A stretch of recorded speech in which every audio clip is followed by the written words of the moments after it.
Canada just changed the game, no warnings. No slow buildup, just a series of direct moves that Washington can't ignore.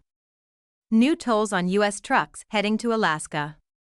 A 25% price hike on energy exports to American businesses.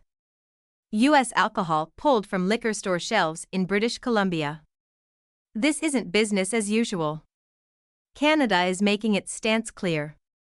This isn't about minor trade disputes. Canada is setting a new tone in its dealings with the U.S., one that no longer assumes smooth relations or automatic cooperation. The message is clear: if Washington pushes, Canada will push back where it counts. This isn't just one province acting alone, a pattern is emerging. With new tariffs, tolls, and product bans, Canada is sending a message that's impossible to ignore. U.S. businesses that once relied on open trade are now facing new costs and restrictions. 11 American products are now subject to new Canadian tariffs, each targeting industries that depend on cross-border sales. Goods that once moved freely are now burdened with higher costs and tighter margins. British Columbia is making U.S. trucks pay more to transport goods.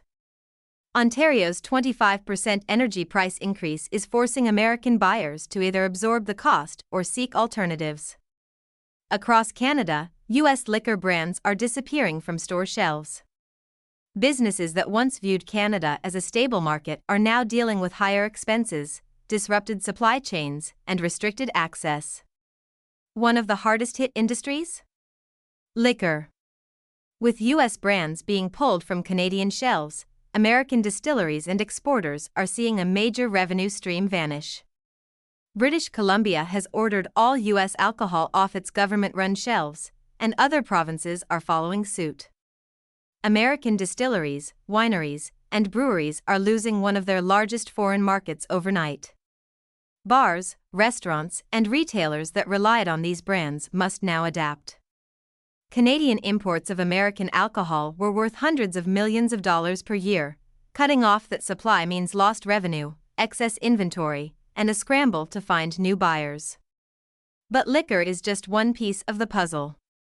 Canada is also increasing the cost of moving goods across the border, forcing U.S. businesses to absorb new tolls and rising transportation expenses. Every mile costs more now. U.S. trucks moving through British Columbia are facing new tolls, with no way around them. For businesses dependent on cross-border shipping, this is a direct blow. Trucking companies operate on thin profit margins. Someone has to absorb the extra cost, whether it's the businesses shipping the goods or the consumers buying them.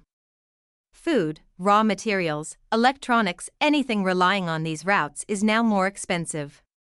Finding an alternative isn't easy. For shipments bound for Alaska, Canada isn't just the best route, it's the only realistic one. Rerouting through the U.S. adds significant time and fuel costs, making the tolls unavoidable. Shipping companies and manufacturers are already adjusting. Some are raising prices, while others are cutting back on shipments. This isn't just an inconvenience, it's an added financial strain across multiple industries. This toll is just one of several moves disrupting trade, and the next squeeze is already here. Ontario's energy exports to the U.S. are about to become 25% more expensive, raising costs for businesses already under pressure.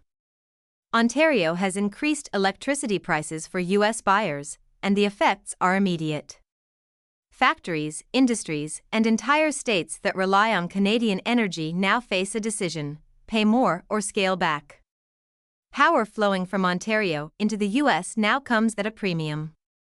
If the United States escalates, I will not hesitate to shut off electricity completely, a statement warns. Only American buyers are affected, while Canadian customers see no change.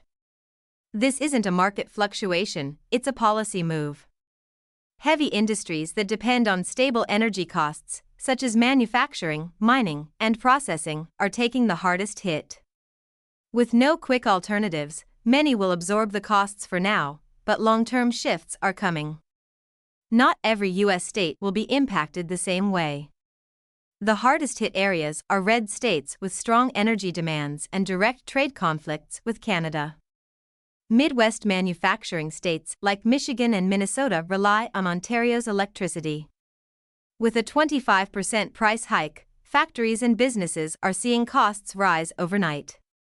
Kentucky and Tennessee, home to the U.S. bourbon industry, are losing a key export market.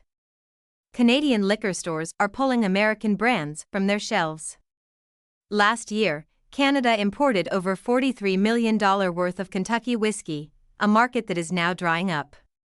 New York and other border states depend on smooth trade with Canada, but new trucking tolls and delays are increasing the cost of moving goods, directly affecting local economies. The pattern is clear: Canada is targeting regions that depend the most on its market. These are also the same areas that previously supported U.S. tariffs and trade restrictions on Canadian goods.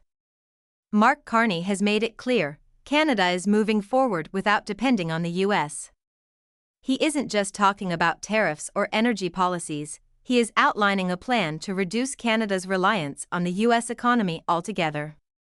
This includes new trade partnerships that shift exports and imports away from the U.S., stronger domestic industries to replace American goods and services, and long-term economic planning that assumes Washington's policies will keep changing for decades.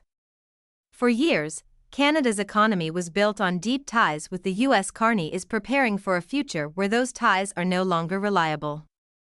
Businesses are being told to adjust, supply chains are being rewritten, and economic strategies are being reworked to focus on stability rather than U.S. trade cycles. Fewer Canadians are crossing the border, and fewer are booking U.S. vacations. Businesses in American border towns are already feeling the impact.